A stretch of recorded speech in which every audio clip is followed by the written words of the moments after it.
Pak. Ya, waalaikumsalam. Pak, sebelumnya saya minta maaf ini kedatangan saya kemarin mengganggu Bapak waktu ini ya. Iya. Tapi ini kira-kira Bapak ada waktu ini kalau saya ganggu ini? Alhamdulillah, ya ada waktu. Ada waktu. Iya, ada yang mau saya tanya, Ya. mau wawancara Ya. tentang cara-cara Bapak di sekolah dalam mengambil keputusan berbasis nilai-nilai kebajikan. Iya, iya. Ada nih beberapa daftar pertanyaan Bapak ya. Langsung saja yang pertama ini yang saya mau tanya dengan Bapak, selama ini bagaimana Bapak dapat mengidentifikasi kasus-kasus yang merupakan dilema etika atau bujukan moral? Ya. Ya, bismillahirrahmanirrahim. Ya, assalamualaikum warahmatullahi wabarakatuh. Ya, kemarin Bu itu pernah terjadi sekolah saya itu mengenai etika moral itu. Ya, di mana apa namanya itu menjelang ujian, ada siswa yang hamil. Iya, ada siswa yang hamil. Kemudian Bu, saya berpikir bagaimana ya? Salah buka dinas. Salah buka dinas, dia bilang jangan, ujian tidak apa-apa. Nah, tapi yang dosis lagi Bu, teman-teman saya setuju. Iya, guru di sekolah. saya setuju. Saya undang itu Bu, saya adakan rapat ya. Saya adakan rapat, saya undang itu ketua komite, saya undang lagi itu apa namanya? Itu ketua yayasan dan guru-guru. Kita runutin. Artinya itu komite dan ketua yayasan sama prinsipnya dengan itu dengan itu dinas mengiyakan yang penting jangan sampai ketahuan orang bakal banyak. Nah, tapi guru-guru bilang lah jangan Pak, pasti mau ketahuan bagaimana. Pasti mau ketahuan. Nah, makanya saya perlukan itu. Oke, kalau begitu kita anukan ujian, tapi saya lagi burung lagi saya dengan yayasan lagi dan yayasan kemudian komite kita ujiankan dia di sekolah-sekolah yang mau. Saya telepon itu Bu Dana siap ke kepala sekolah SMK Al-Hirat. Kemudian saya hubungi lagi itu ke kepala sekolah SMK Karya. Alhamdulillah juga siap. Kenapa menolong toh? Iya, alhamdulillah Bu.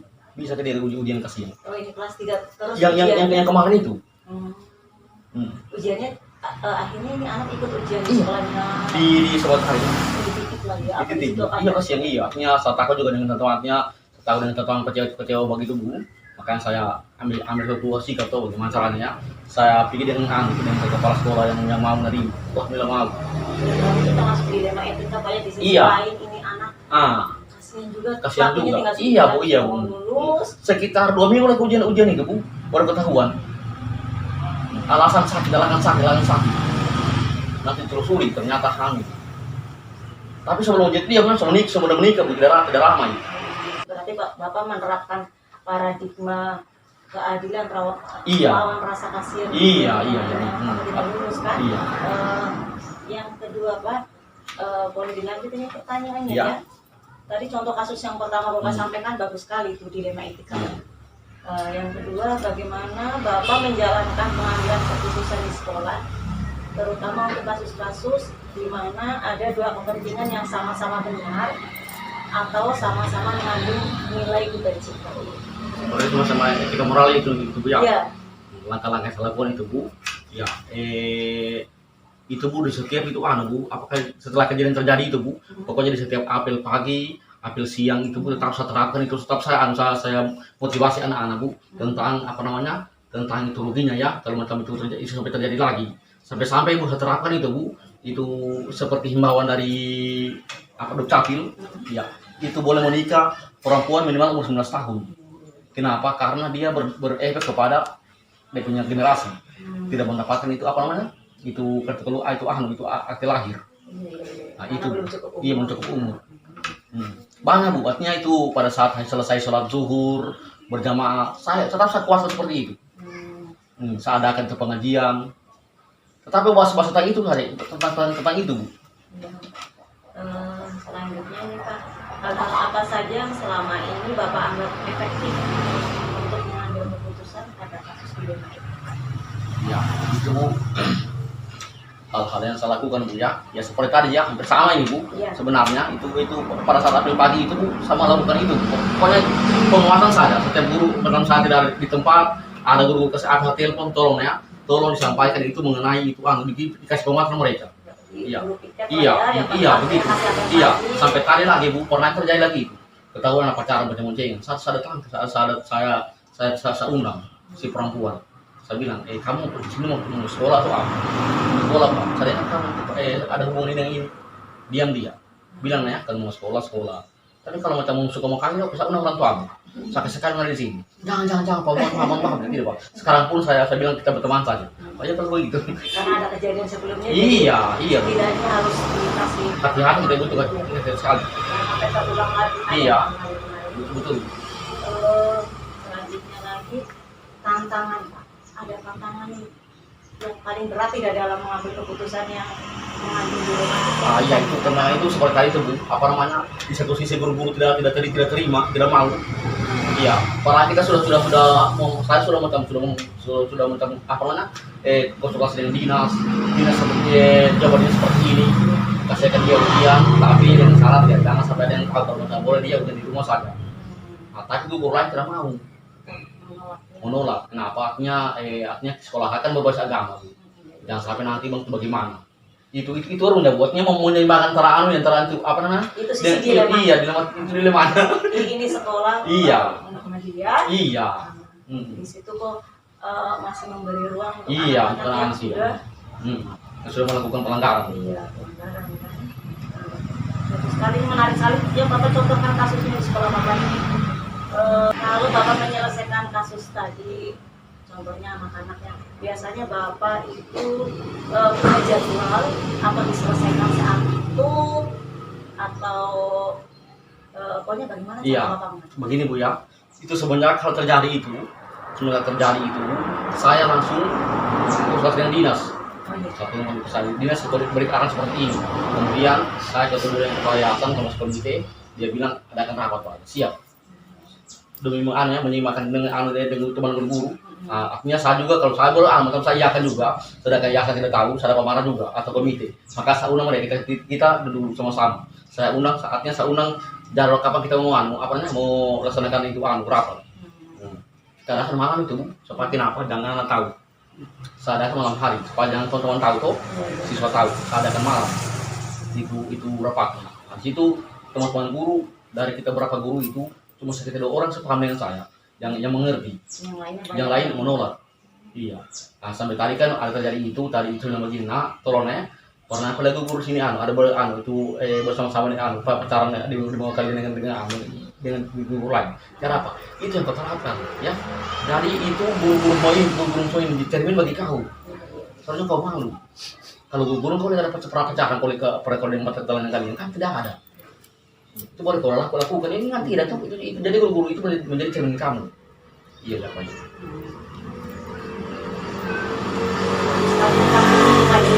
Saya bisa gali terus ini Iya. sampai nanti menemukan yang terbaik kan. Lanjutnya lagi ada faktor-faktor tidak Pak yang selama ini mempermudah Bapak atau membantu Bapak dalam mengambil keputusan, terutama tadi kasus dia. Faktor mempermudah Bu ya. Iya. Ya itu faktor yang saya mempermudah itu apa namanya? Itu yang saya lakukan itu seperti tadi itu. Itu tetap memberi penguatan mahasiswa, termasuk guru-guru. Ya. Kalau macam itu saya sekarang apa namanya itu mengadakan pendekatan dengan tuan anak di saat yang bebas saya yang masuk. Iya. Kalau antara guru yang masuk saya yang masuk. Tetap saya kasih penguatan sama mereka. Artinya bagaimana efeknya kalau macam tuan dan juga macam pernah itu Bu di panti asuhan itu terjadi hal seperti itu.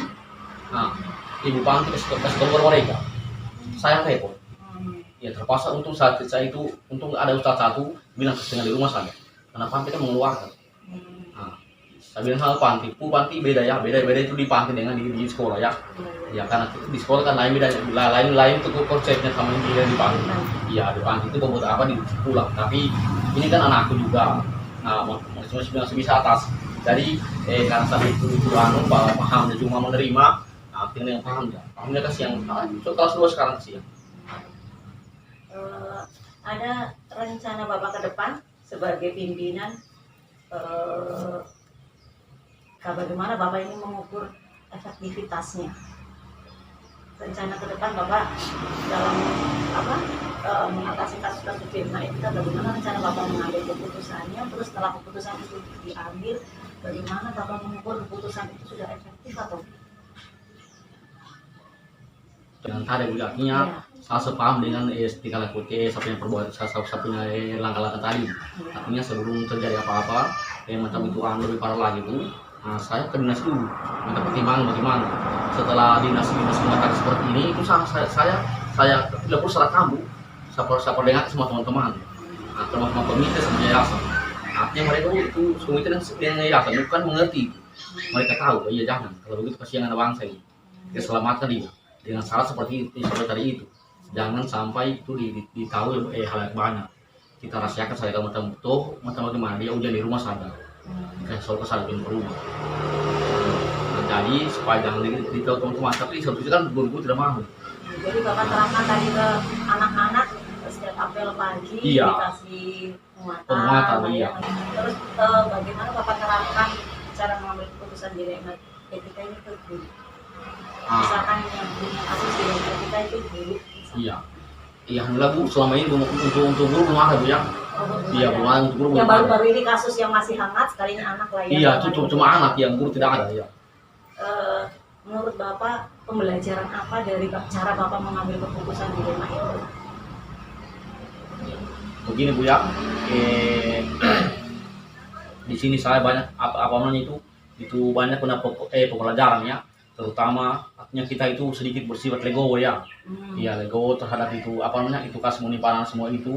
Kemudian yang kedua apa namanya menyeimbangkan ya antara bagaimana ya antara itu saya punya itu dengan guru-guru, iya artinya di situ banyak mesti sabar Pak, iya. Saya berkeras juga kasihan guru-guruku. Iya, artinya menjaga perasaan Bu antara guru dengan saya. Iya, seperti itu Bu. Ya, jadi menarik sekali wawancaranya hari ini Pak. Jadi saya tertambah juga wawasannya. Iya. Setelah sharing dengan Bapak cara Bapak mengambil keputusan di sekolah, terutama untuk kasus-kasus yang mengandung dilema etika. Saya dilema etika. Saya ucapkan terima kasih banyak Pak atas waktunya, sudah mau menerima saya datang ke rumah untuk bertanya-tanya tentang pengalamannya Bapak di sekolah dalam mengambil keputusan dari asisten pemimpin.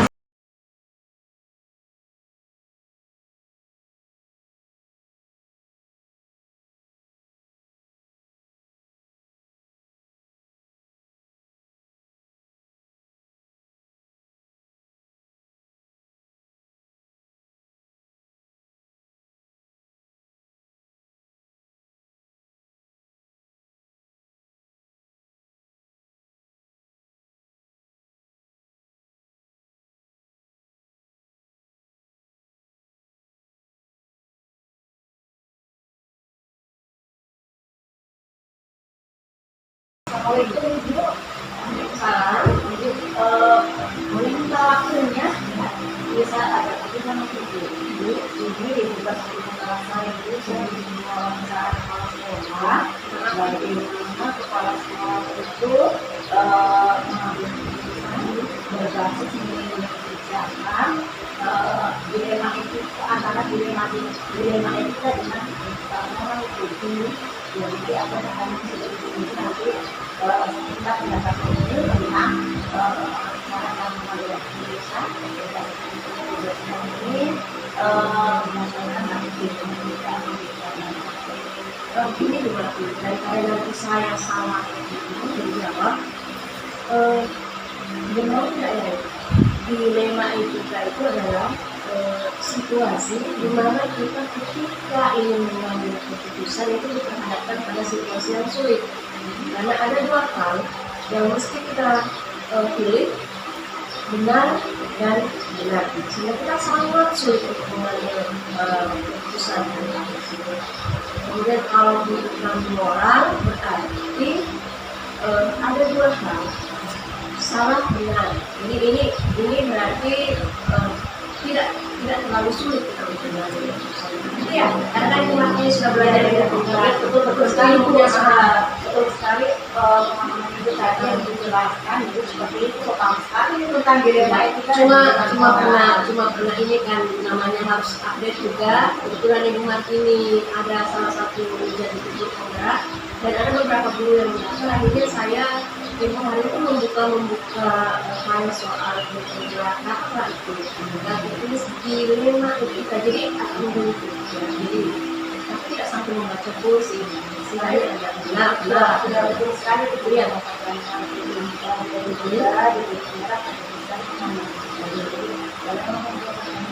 pertama selama ini bagaimana ibu dapat mengidentifikasi kasus-kasus yang merupakan dilema etika atau digital moral. Kalau nanti jawaban saya tidak sesuai harapan,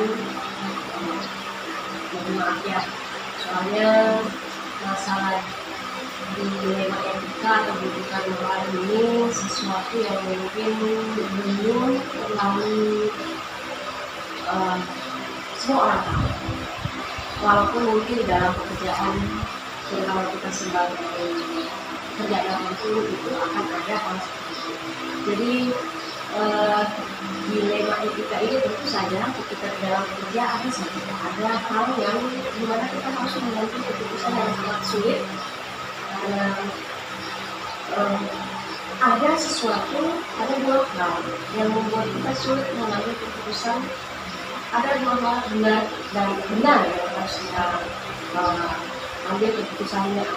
Kemudian kalau kehidupan moral itu lebih mudah mengambil keputusan. Jadi ketika kita ada dilema seperti itu, bagaimana saya mengidentifikasi?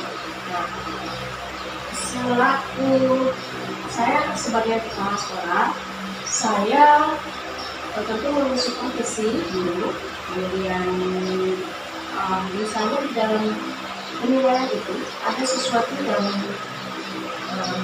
satu yang mendukung, yang satu hal kurang mendukung, dan ada kebijakan yang harus diambil, maka setelah ini. Kemudian untuk memutuskannya tentu banyak hal. Pertama, itu harus melihat masalahnya apa, kemudian ada beberapa faktor yang mempengaruhinya.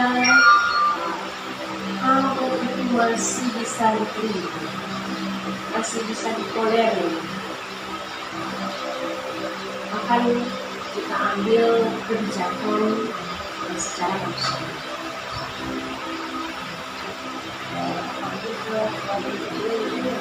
Selama ini bagaimana ibu menjalankan pengambilan keputusan di sekolah, terutama untuk kasus-kasus di mana ada dua kepentingan yang sama-sama berjuang atau sama-sama mengambil nilai keberpihakan.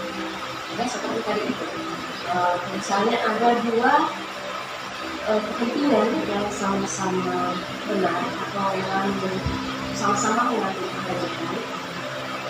Itu kita harus mengumpulkan fakta-fakta dulu, kemudian kita harus melihat siapa saja yang terlibat, kemudian dampaknya seperti apa. Jadi seperti semua mengambil keputusan harus dipertimbangkan oleh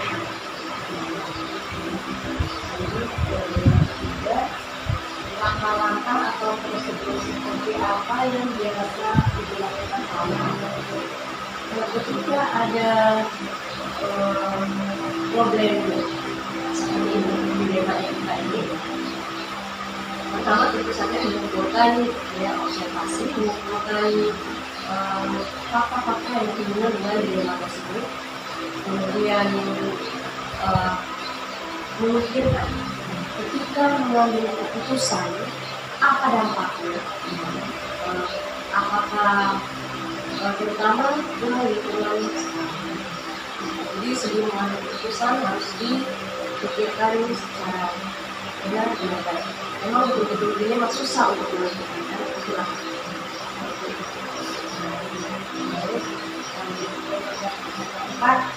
Kalau apa saja yang selama ini ibu anggap efektif dalam mengambil keputusan pada kasus-kasus dilema pendekatan, misalnya pendekatan persuasif, terutama kepada guru yang mengalaminya, kemudian menanyakan hati ke hati, kira-kira sampai timbulnya problema ini apa. Jadi lebih melihat sisi kemanusiaan.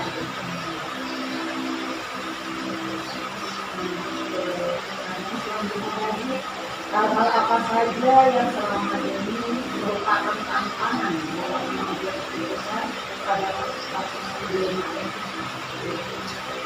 Tantangannya itu terutama pada yang namanya juga manusia sebagai individu itu punya ego di dalam diri, dan inilah yang kadang kita susah untuk mengambil keputusan karena ada norma yang harus kita jalankan, ada aturan-aturan yang harus kita patuhi, dan itulah yang menyebabkan kita sulit untuk mengambil keputusan. Jadi misalnya ada aturan sekolah yang norma-norma yang tidak boleh dilanggar, tetapi dari sisi lain ada sisi kemanusiaan.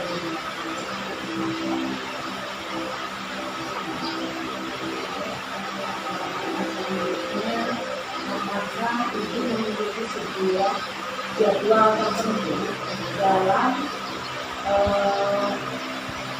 sebuah penyelesaian kasus dilema itu? Apakah itu langsung menyelesaikan di tempat itu atau memiliki sebuah jadwal menyelesaikannya, dan prosedurnya seperti apa yang biasa dilakukan? Jika menemukan kasus dilema etika, biasanya tidak langsung diselesaikan dengan tetapi maupun ada guru yang mengalami hal ini, karena banyak hal yang harus dilakukan. Jadi biasanya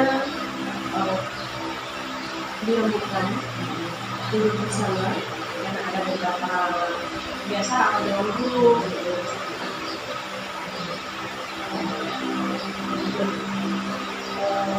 Adakah seseorang atau faktor-faktor apa yang selama ini mempermudah atau membantu ibu dalam mengambil keputusan dalam kasus-kasus dilema etika? Nah, tentu saja kerjasama dari guru-guru di sekolah. Satu hal itu untuk kemudian biasanya meminta saran, terutama dari guru senior yang telah berpengalaman, sharing hal guru, sehingga nantinya akan diambil sebuah keputusan yang benar-benar baik, bijak, dan bisa dikendalikan.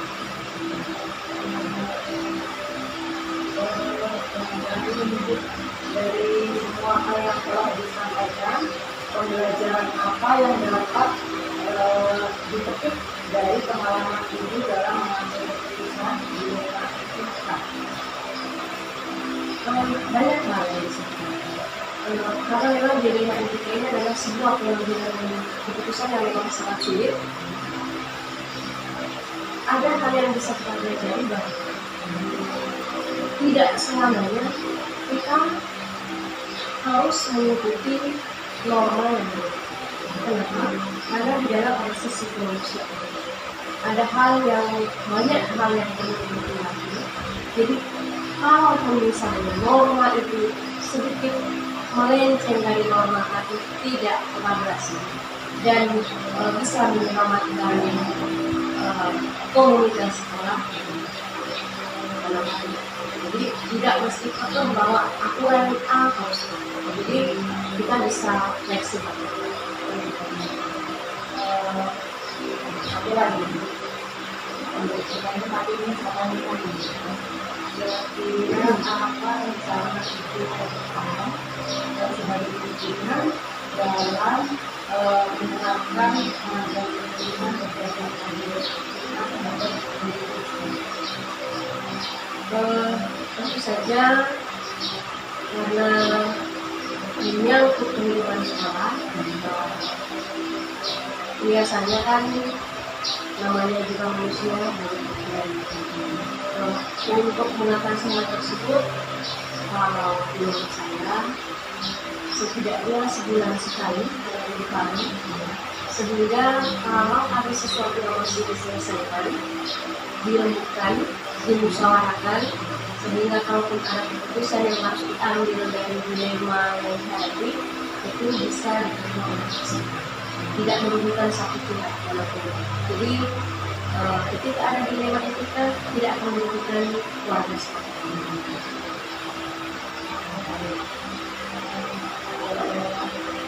Jadi tentu saja di pertanyaan dulu dalam keputusan keputusan kita terima kasih banyak juga atas waktunya, mudah-mudahan bersama bisa belajar lagi dengan ini tentang bagaimana cara yang mengambil keputusan bagaimana kasus-kasus di kita masih bisa. Ya, selamat menikmati. Semoga sukses kegiatannya Bu.